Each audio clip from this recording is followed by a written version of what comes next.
आइए हमारे मुअज़्ज़ज़ मेहमान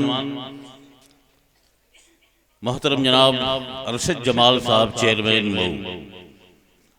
सिर्फ कुदरत ने चेयरमैन ही नहीं अता की बल्कि इंसानों से मुखातब होने का सलीका और शऊर भी बख्शा है। बड़े दिल आवेज अंदाज में अपनी बातों को, अपने जज्बात को आवाम तक पहुँचाना और आवाम की तवज्जो को हासिल करना, ये हुनर आपको आला क्वालिटी का है। मैं गुजारिश कर रहा हूँ मोहतरम जनाब अरशद जमाल साहब चेयरमैन दामद बरकातहू से तशरीफ ले आएँ और अपने ख्यालात के इस बिस्मिल्लाहिर्रहमानिर्रहीम रब्बिश रह ली सदरी व यस्सिर ली अमरी वहलुल उक़दतम मिन लिसानी यफ़क़हू क़ौली। तक़रीब के सदर मोहतरम और तारीख़ भीरा के मुसन्निफ़, मुअल्लिफ़ या खालिक निज़ामत कर रहे मास्टर साहब, मास्टर जमाल साहब, मेरे नाम से मिलता जुलता नाम है।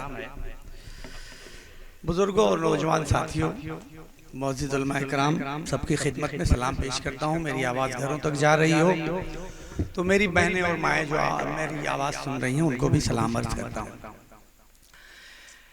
काफ़ी दिन बाद मुझे आना हुआ तो मेरी बड़ी ख्वाहिश थी कि कुछ हालात हाज़िरा पे बात करूँगा, लेकिन पूरे दुनिया की जो रिसर्चेस है, पूरे दुनिया की जो तहकीकात हैं, उन तहकीकात में एक बात बेहद वाज़ेह है कि कोई भी ज़हन एक किस्म की बात सुनने के लिए 45 मिनट से ज्यादा उसकी सलाहियत नहीं होती है।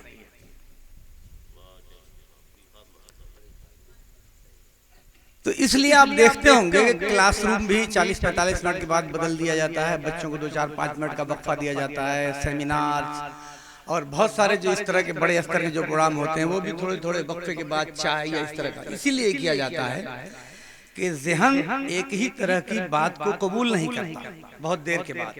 उसी में देखिए कुछ लोग सो रहे हैं, कुछ लोग उधर बात कर रहे हैं, अभी खामोशी है।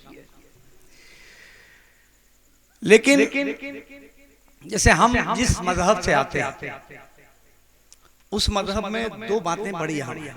एक तो वक्त की पाबंदी और दूसरी जो अहम बात है एतदाल पसंदी। जैसे वक्त की पाबंदी की अगर हम बात करें तो नमाज का टाइम फिक्स है, मिनट टू मिनट, जनाजे का टाइम फिक्स है, रोजा खोलने का टाइम फिक्स है, शहरी का एकदम टाइम फिक्स है, मिनट टू मिनट फिक्स है। इसको कैसे आप लेते हैं? अल्लाह मियां चाहते तो वक्त ना फिक्स करते, अल्लाह मियां चाहते तो कह देते कि दोपहर के बाद रात के बीच में नमाज पढ़ लिया करना, लेकिन उन्होंने वक्त फिक्स किया। वक्त इसलिए फिक्स किया कि वक्त की अहमियत को आप समझिए और हर चीज को टाइम के मुताबिक करिए। आज हमारी पूरी दुनिया ने नकल कर ली। यूरोप के जो ममालिक हैं जो तरक्की के रास्तों पे गामजन हो, पूरी दुनिया पे हुकूमत कर रहे हैं, वहां वक्त की पाबंदी है, टू द पॉइंट बात होती है। हम आज जिन हालात में गुजर रहे हैं, ऐसे हालात में मौलाना ने किताब लिखी, 667 सफ़हात हैं, अच्छा कागज है, बेहतरीन तबाअत है और 667 सफ़हात में 666 मौज़ूआत या शख्सियात को आपने टच किया। कमाल की बात है।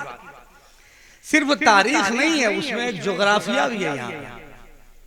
यहाँ तक के बुझनी और भांति की भी बात मैंने देखी कि लिखी हुई है, जिसका मतलब आज तक हम लोगों को नहीं समझ में आया था कि ये बुझनी जो होती है, पंच बुझनी, हाँ, शादी के पहले एक हफ्ते पहले जो होती है, मोहल्ले के लोग इकट्ठा होते हैं और उसमें तय होता है कि कितने लोग रहेंगे, किसके जिम्मे कौन कौन सा काम रहेगा। उस मौजू को भी नहीं छोड़ा, यानी छोटे छोटे उन्वानात को भी मौलाना ने नहीं छोड़ा।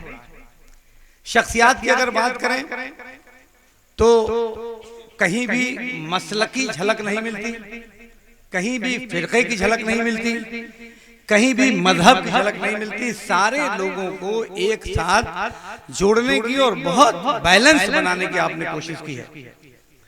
लेकिन मुझे ऐसा लगता है कि मैं चूंकि किताब तो पहले देख नहीं पाया था, तो मुझे लगता है कि एक बहुत अहम तबका छूट गया है ख्वातीन का। हो सकता है कि हो यही तो गलत बात है ना, यहीं पे आके गाड़ी फंसती है, मेरा इख्तलाफ हो जाता है। ठीक है, वो आपका नजरिया होगा, लेकिन मैं इस नजरिए को नहीं मानता। और उस जमाने को आप जाइए 1400 साल पहले, तो ये इम्तियाज नहीं था। आज हम कौन होते हैं इम्तियाज रखने वाले? सबकी सलाहियतों को सामने आना चाहिए। और ऐसा नहीं है कि क्या इस किताब में उस नानी अम्मा का तस्करा होना चाहिए जो उस वक्त के बच्चों को कायदा पढ़ाती थी? इस बुआ खाला का भी तस्करा होना चाहिए था जो उस वक्त के बच्चों को कहां पढ़ते थे? बच्चे तो घर घर में पढ़ते थे जाके। मेरा मतलब नुक्ताचीनी नहीं है, मेरा मतलब सिर्फ ये है कि हकायक पे बात रखी जानी चाहिए। और कोई भी समाज, जैसे मेरा इस मऊ में भी बहुत सारे मामलों में इख्तिलाफ रहता है, मैं कहता हूं कि अगर कोई प्रोग्राम होता है तो खवातीन को उसमें दावत नहीं दी जाती। अब मैं कहता हूं कि 10 फुट की दुकान में उसी में मर्द और औरत जाके कपड़े खरीदते हैं, खरीदते कि नहीं खरीदते, आप बताइए। तो इस तरह से इम्तियाज बरतने की जरूरत नहीं, सबको सबके हुकूक देने की जरूरत है। और इन्होंने 667 सफ़हात लिख दिए। मैं कह रहा हूं कि अभी एक सफ़ा लिखने को कह दिया जाए, इतने लोग बैठे हुए हैं, तो शायद 95% लोग खिसक जाएंगे। क्यों? सही है कि नहीं है?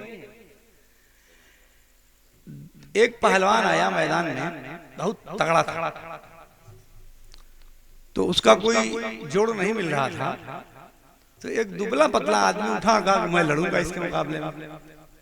कुश्ती शुरू हुई और बिल्कुल जो दुबला पतला पहलवान था उसने उस तगड़े वाले पहलवान को पटक दिया। तो उससे लोगों ने पूछा कि यार कैसे कमाल हो गया, तुम्हारे 4 गुना वजन है उसका। कहता कुछ नहीं, जैसे ही उसने कंधे पे हाथ रखा मेरे, तो मैंने उसके कान में धीरे से कह दिया कि जो जीतेगा उसको तकरीर करना पड़ेगा। मैं ये किस्सा इसलिए बता रहा हूं कि अपने माफ्यूज ज़मीर को, अपने मौक़िफ़ को तहरीर की शक्ल में ले आना या तकरीर की शक्ल में ले आना, आप सुनने वाले हैं तो शायद आपको ये आसान लगता हो, मगर ये आसान नहीं है। और जिस तरह किसी मासूम बच्चे की मुस्कुराहट में कोई भेद और भाव नहीं होता, जिस तरह गुलाब के फूल की खुशबू का कोई रंग और रूप नहीं होता, वो महज खुशबू होती है, जिस तरह पहाड़ों से चलती हुई ठंडी हवाओं का कोई घर, कोई देश, कोई मस्कन, कोई ठिकाना या कोई गांव नहीं होता, उसी तरीके से किसी भी तरह का कोई तख्लीकार हो, मुसन्निफ हो, मैं मानता हूं कि वो कुदरत का एक अतिया है, एक हदिया है जो उसको मिला है, ये सबको नहीं मिलता। तो एहतराम होना चाहिए।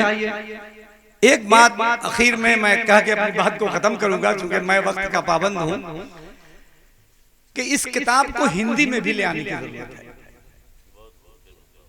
अभी आप मेरी तो पहले 50 किताब नोट कर लीजिए, क्योंकि पता नहीं कल आप रेट बढ़ा दें तो ठीक नहीं होगा, क्योंकि आज बहुत उसमें रियायत चल रही है, 200 रुपया ही रेट है। तो 50 किताब मेरी नोट करिए और इसका दूसरा एडिशन हिंदी में ले आइए।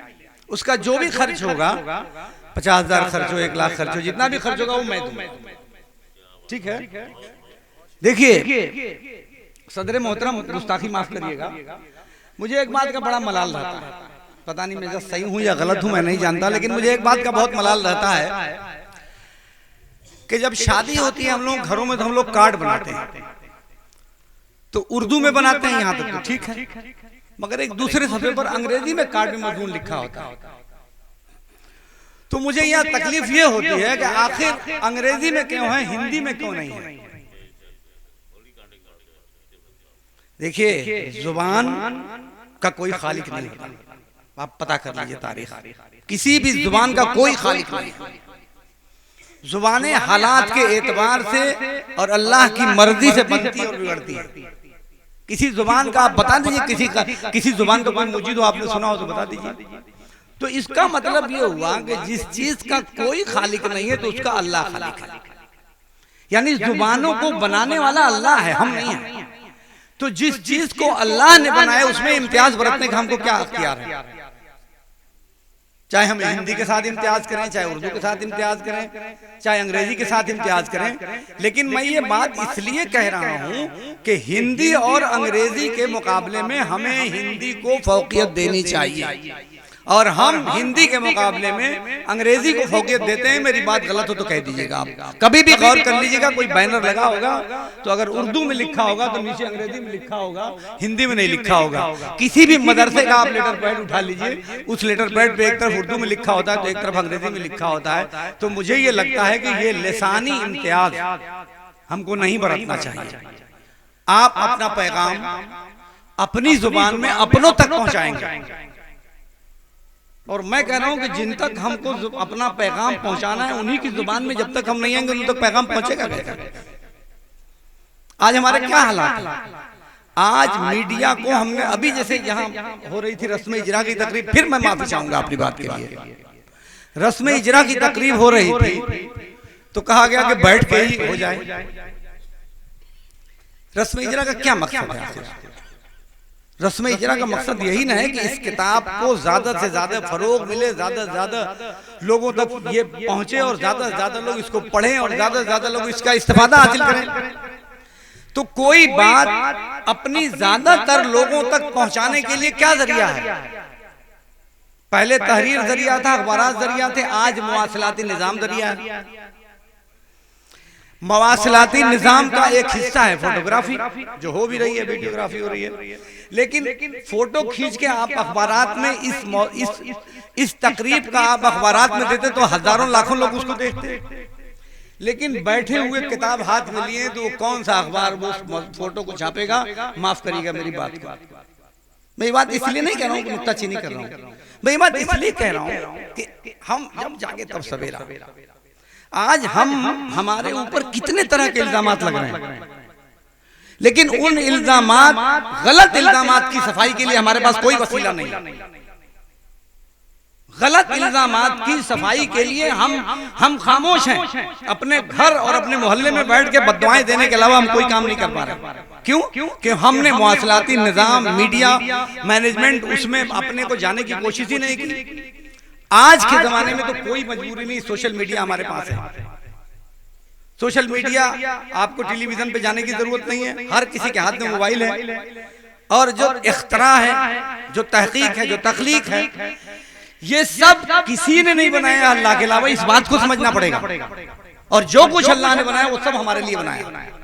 ये अलग बात है कि उसका इस्तेफादा हम ना हासिल करके दूसरे लोग हासिल कर रहे हैं। आज भी हम चाहें तो ये सोच सकते हैं कि तैराकी को लाजिम करार दिया गया, तीरंदाजी को लाजिम करार दे दिया गया, घोड़सवारी को लाजिम करार दे दिया गया। तो ये लाजिम कब करार दिया गया था? ये 1400 साल पहले करार दिया गया था। उस वक्त का सबसे जदीद तरीन हथियार जो था वो तीरंदाजी थी। सबसे तेज रफ्तार जो चीज थी वो घोड़ा था। और सबसे ज्यादा इसका मतलब ये हुआ कि इन तीनों चीजों का जब आप तज्जिया करेंगे, इसकी तहकीक करेंगे, तो ये समझ में आएगा कि आप जिस जमाने में रहते हैं उस जमाने के जदीद तरीन हथियारों को चलाने का हुनर आपके पास आना चाहिए। क्या है? आज मिसाइल चलाने का हुनर होना चाहिए। तो मिसाइल चलाने का हुनर कैसे आएगा? आज पनडुब्बी चलाने का हुनर आपके पास होना चाहिए।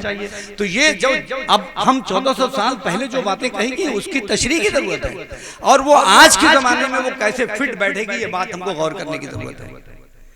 तो मैं ज्यादा मेरी बात नागवार लगी हो तो मुझे माफ करिएगा, लेकिन थोड़ी आदत है बात को रखने की, बात को कहने की। तो मैं एक मतलब फिर मौलाना को बहुत दिल की गहराइयों से मुबारकबाद देता हूं, और मुझे उम्मीद है कि हिंदी एडिशन इसका आएगा तो हम अपने पैगाम को ज़्यादा से ज़्यादा लोगों तक पहुंचा पाएंगे। और मैं इस किताब को बहुत ही इंशाअल्लाह संजीदगी के साथ इसका मुताला करूंगा, और अगली कभी मुलाकात होगी तो इस किताब पर ज़रूर तबसरा करूंगा। वाखिर दावाना अल्हम्दुलिल्लाह रब्बिल आलमीन।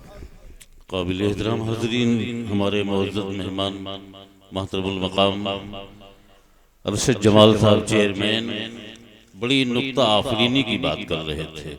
हालात हाज़िरा को सामने रखते हुए हमारे हालात पर बात कर रहे थे, ज़ुबानों के तकाबुल की बात कर रहे थे, उसकी तजदीद की, उसकी तख्लीक की, ये सारी बातें उन्होंने बड़े ठोस अंदाज में, जिन्हें हम तरदीदी निगाह से नहीं देख सकते। अल्लाह करे इन पर हमारा भी अमल हो जाए और ज़माने के साथ साथ हम भी चल सकें। ज़माना बात उन्हें सादत की तो ज़माना बसात।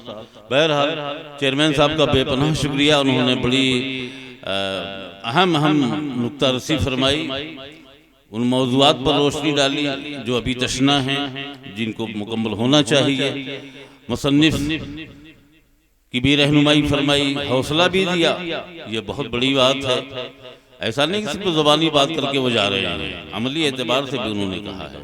अल्लाह उन्हें मज़ीद हौसला, तौफीक और हमदर्दी का जज्बा अता फरमाए, शफ़क़त मोहब्बत का मादा और मज़ीद अता फरमाए हमारे इस पूरे इलाके में। इसी एतबार से मौसूम और मशहूर हैं हमारे चेयरमैन साहब।